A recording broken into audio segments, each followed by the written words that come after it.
Archery deer hunting for beginners is brought to you by Rack Stacker Big Game Attractants, Fast Track Performance, Kent Cartridge, Vortex Optics, Mossberg Firearms, Bullseye London, and the Nook Professional Cases. Hi everybody, it's Carlin and Ian from the Real Outdoor Experience. This is our deer series, and this episode we're going to talk about taking the shot. Tough spot to be in sometimes. You want to make sure that that shot is going to go where you think it's going to go. Stand by, we'll get right back to it after this.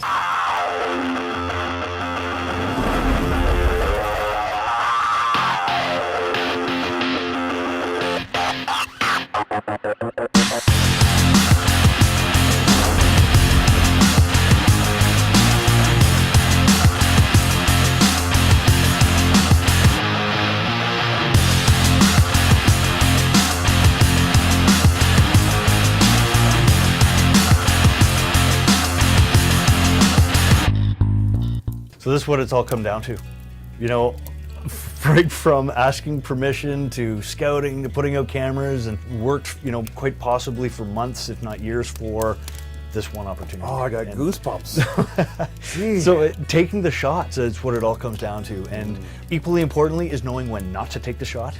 You know, that's a harder one, you know, and a big mature whitetail is coming towards you, quartering to you. You can see the rack, knowing that you can't take that shot. If you've got a bow and arrow in your hand, it's very, very different. Obviously, if you've got a shotgun or a rifle, you can do pretty much anything you want. But when you're using archery equipment, perfectly broadside or quartering away is ideal. Just so important for making that quick, ethical harvest that we aspire to. Picture the skeletal structure of an animal. Even when standing perfectly broadside, legs straight up and down, the shoulder blade, picture what that is protecting. And your arrow is, you know, ideally not going to go through that shoulder blade prior to hitting the vitals that are going to ensure a quick harvest. Quartering away gives that opportunity for the front leg to be forward, exposing the heart and lungs, and being able to give you a good clear shot at what you need to hit in order to make an ethical kill. That's where you want it to go, obviously. Heart, lungs, you know, a double lung shot deer is not going to go very far.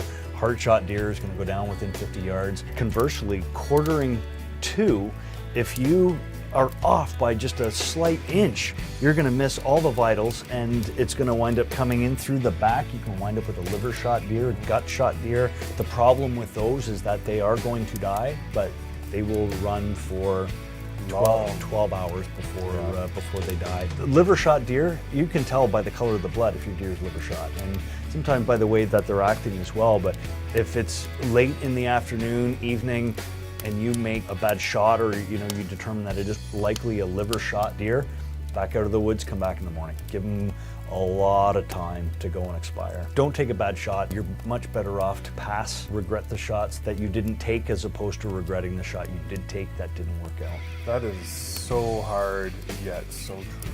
This past season, I made a shot on a deer, and I thought at the time it was bang on.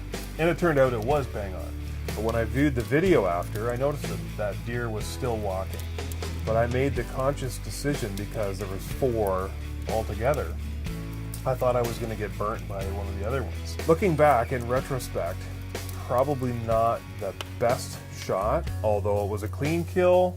It was still moving. I should have just gave it an extra second.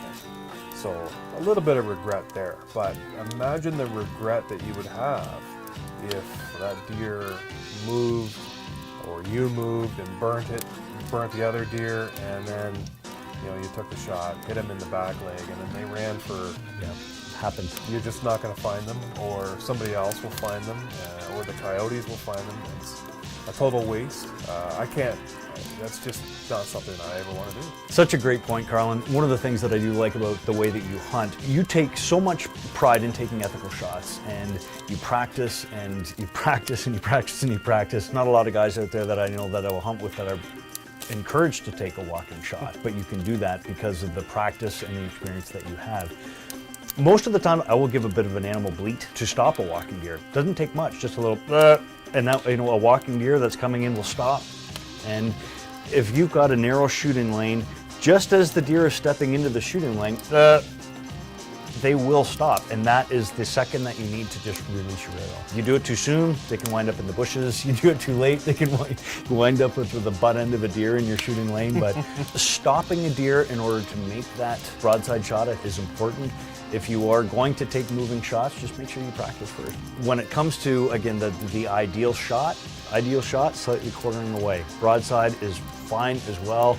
Pay attention to where that shoulder blade is, and imagine what your arrow has to go through to get to the heart and lungs. When I talked about the ethics around standing over a bait pile, you've got a stopped deer that's broadside, that's not moving. That eliminates a lot of opportunity for bad shots. The sequence of stopping a deer as you are ready in your shooting lane, I think, is an important one to keep in mind. Thanks for watching, folks. We really appreciate it. From Carlin and Ian and the Real Outdoor Experience, and we're keeping it real. Thanks and take care for everybody. now.